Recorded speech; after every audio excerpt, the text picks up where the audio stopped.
Hi, welcome to the Bill and Frantz Show. I'm Bill. I'm Frantz. And this is Jake. And we're starting a new year with our new guest, our special guest, Sara Levin. She's a photographer. She's going to tell us about her new book. See you soon.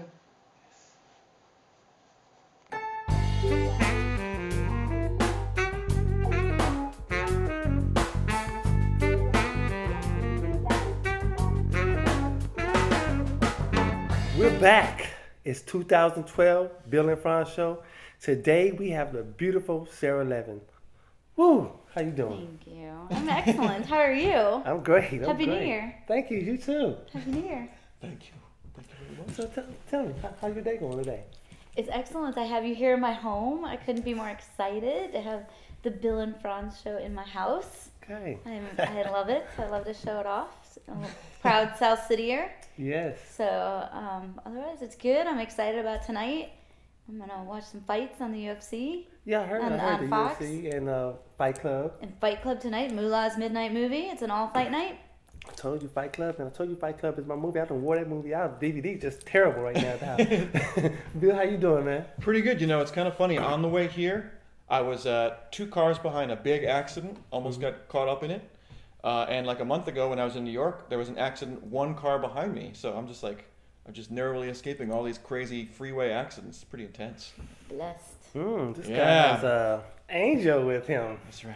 That's great. Or I'm a devil causing all sorts of problems. He said it. We did. You know what I'm saying? How about you, Frantz? How are you? Oh, man, it's great, man. I'm getting over a cold. Things are, they're all right. You know what I'm saying? I go with the flow, man. I just roll with it. Right on. You know? She's thinking crazy. Okay. Just a little bit. Okay, cool. But okay, now let's get this party started. All right. State of the Union. Did anybody see that? I watched it from start to finish. Okay, well, tell me what you think, man. I was impressed. I thought, Obama did a great job. His speech had more cojones than usual. Cojones. Yes. Okay. And he sort of hit he hit a lot of points with a lot of stride, and he really meant them this time. And he got very populist and stuff, and he really called a lot of rich people trying to avoid taxes. He called their bluff, and I really liked it. I thought it was really strong. I liked his strength in it. I don't know if I believe everything that he said. I'm not sure. It seems like he was saying the same rhetoric that you always hear, but I like the way he says it, and I loved what really stuck to me is every time he said, "Bring that to me, and I will sign it." Yeah. As in, you do your job, I'll do mine.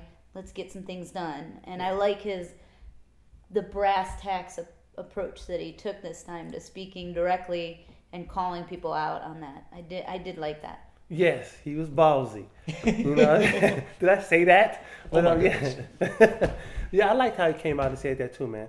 I really enjoyed the fact that this time it was almost like take no prisoner type speech, where he's basically saying everybody needs to pay their fair share. Like Sara said, I don't know, what's going to happen this year or if any of this stuff is going to go in effect, but it was a great speech as far as speeches are concerned, And the part that really got to me was when he said, think about the America within our reach, a country that leads the world in education, manufacturing, high-tech jobs, high-paying jobs, and control of our own energy. I've been preaching that for years, but nobody listens to me, So I kind of enjoyed it. But let's see what happens. I tuned in right when he was talking though about the jobs and bringing jobs back home. Yes. And you had to stop and think, how much did Masterlock contribute to his campaign fund? Yes. I just got to stop and think about that. How much did Masterlock contribute? Because that's something to look up. That seemed a little. It got to be a little gratuitous. Because he did it more than once. He did it many times. It became like a gratuitous. Felt like it. That's the word that comes to mind. And also, as far as corporate things, he mentioned he mentioned he's very proud that General Motors got back on their feet, and he used the whole "built to last" thing, which is actually a GM slogan. But he was deliberately connecting those because he's like, look who got back on top of things thanks to my bailout. By the way, no more bailouts. No more bailouts. Hey, I think this first term that he has, if he gets a second, who knows? But this first term, I think it grew him up. Yeah, You know, he had to learn. Because I think he thought he was going to come in there, hey, I'm Mr. Smiley. How you doing, Mr. Smiley? You know, and it didn't work. Right. You have to work with people and their differences. So I think it grew him up, and that's good for him. And that's probably true for every president. It's a big learning curve to being the most powerful man in the world. Yeah. You think? Yeah, that's. But, I hope he stands by it. I hope that I would like to see a much stronger, more defiant president. I would like to see that ballsiness continue. Ballsiness, yes. I'd like us to see a president that actually puts his foot where his mouth is and kicks Bush some did that ass. pretty well. Not foot in his mouth. Not in. Okay. But kick some ass. Yeah. You know, I'd like to have an ass-kicking president for a change. Yes, that's what yes. Maybe Randy should run. Yeah. You know? He might. You know, you never know. He's a he pretty kicks popular behind. guy. Okay, cool. Well, I guess our next subject would be the Super Bowl. Mm-hmm. And we know, check this out. The New York Giants versus the New England Patriots.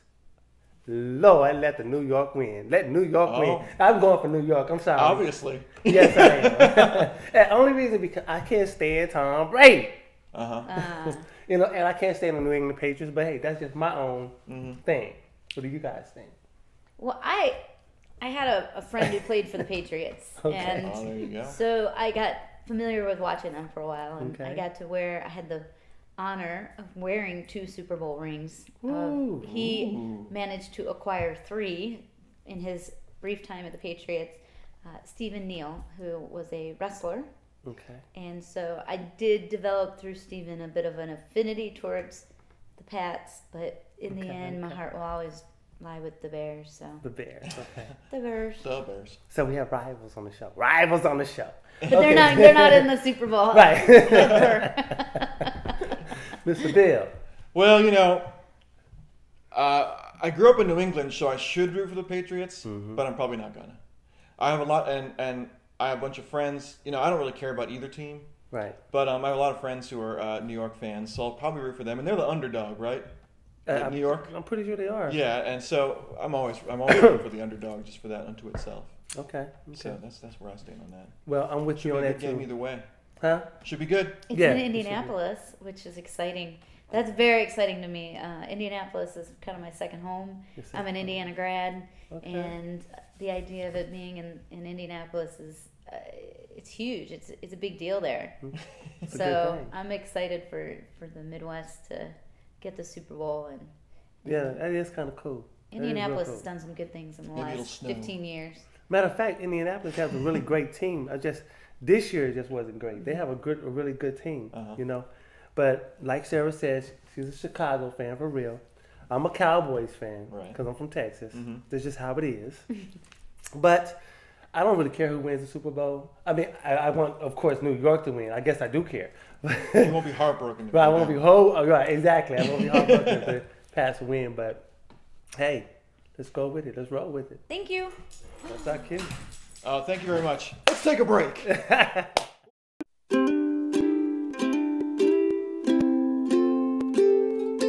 I met a girl and we traveled the world. And the letters that we wrote from the words and the notes that we sent to our friends in the northern Michigan. And it came and it went and the time it was spent. So long gone, so long gone. Skin is tender. So long gone, so long gone. On a bender now. We met a man and he sold us a plan. With a little patch of dirt and some smiles and some work. We could live in a lake but you wouldn't cultivate. Seeds that were sown, crops that we'd grown. So long gone, so long gone. Soil is fallow. So long gone, so long gone. Chase the sparrow's path.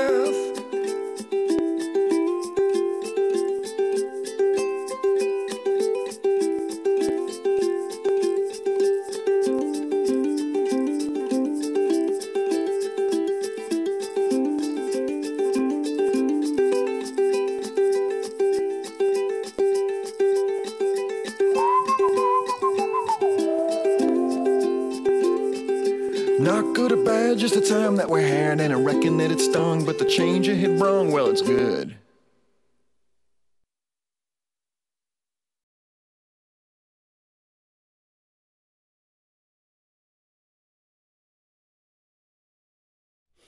We're back, and we're back with Sara Levin.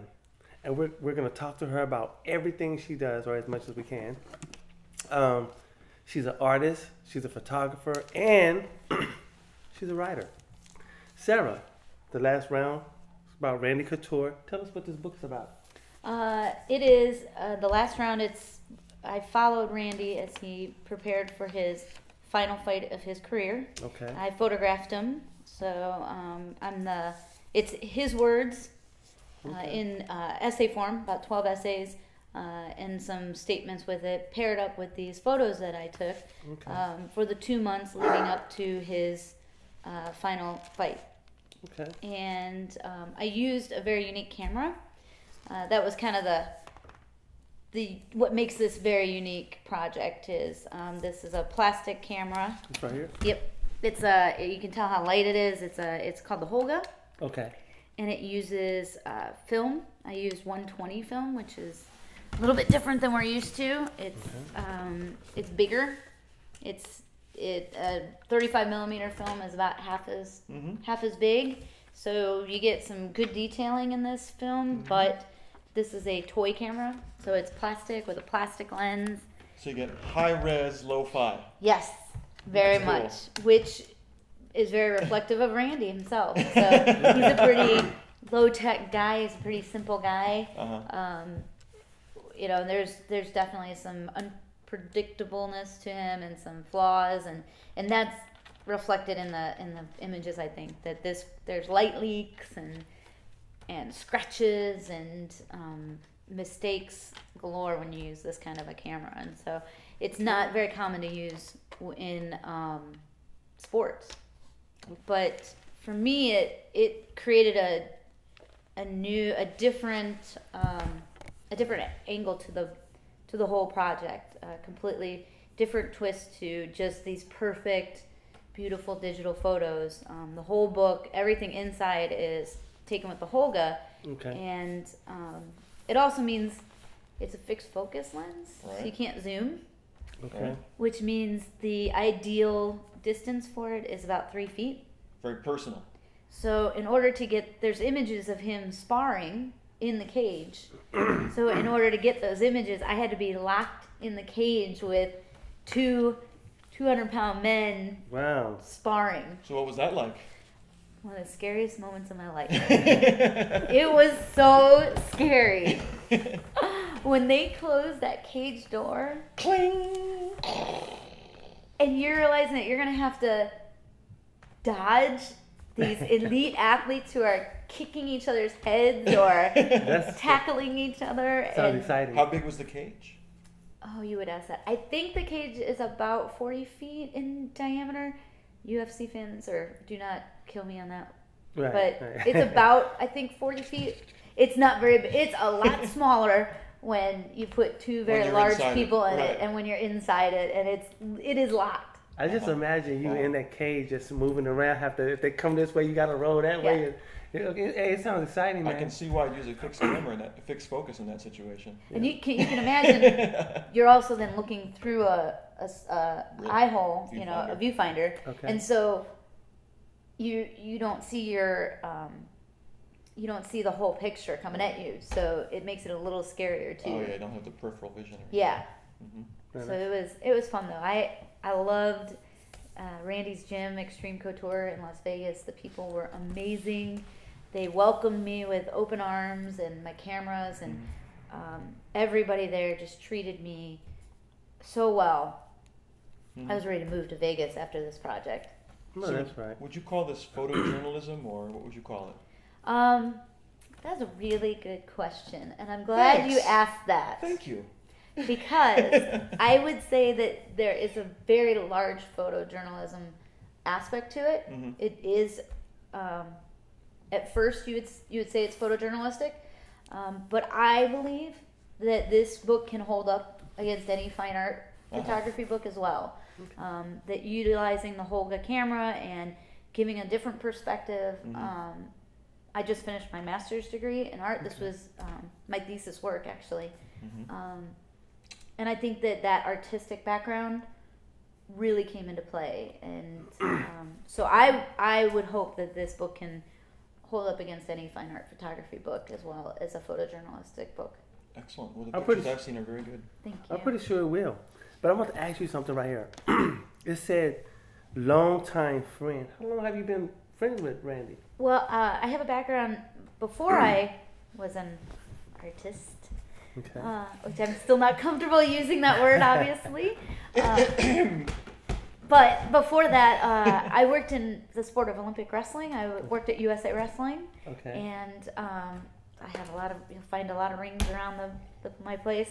And Randy was an Olympic level, elite level Greco-Roman wrestler. Okay. And so we met when I was working at USA Wrestling back in 1998. So he and I have been friends for 14 years now. And we've kept in touch over the year. We've stayed good friends, and so I've always wanted to tell his story or a part of his story. And he's so interesting, in the sense that he's gotten so famous, yet he's still so humble. Right. And he's a good, genuine guy. He's been such a good, genuine friend to me. That is cool. You don't have too many friends who say, "Oh, I know a celebrity," and really know them. You hear people say that all the time. But this is real cool. I've always wanted to meet. Well, let me go ahead and just clear this up. Please. After watching The Expendables, I wanted to meet all them guys. You know what I'm saying? But then when I realized that we had an interview with Sara coming up, and we're going to talk about Randy, I kind of looked at his character in the movie, you know?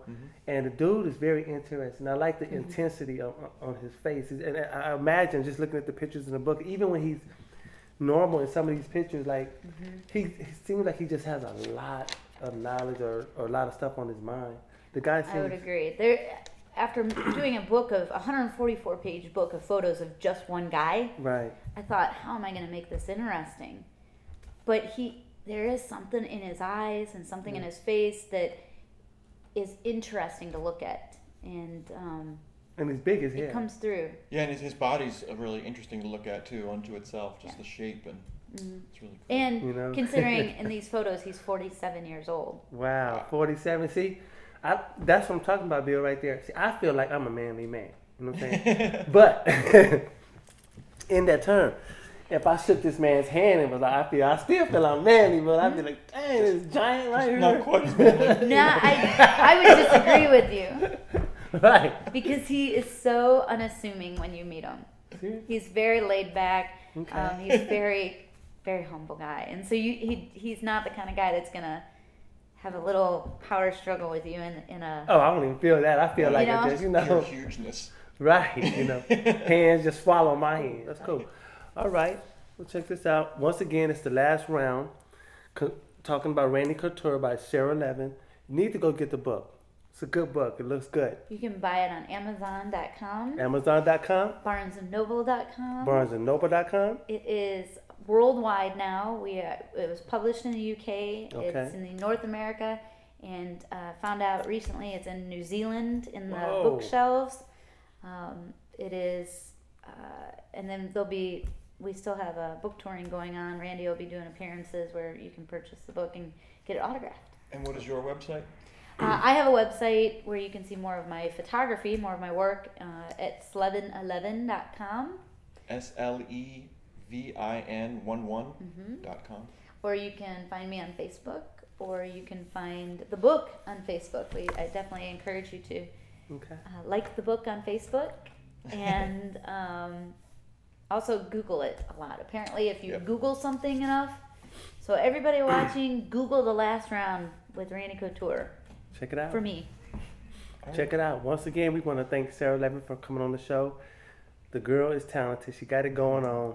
Go check out the website. Check out the book and handle your business. Thank you. All right. Have a good day. Yes. Thank you for attending the Bill and Frantz show or watching the show. We had a good time. We know you guys had a good time. God bless. Good night and peace.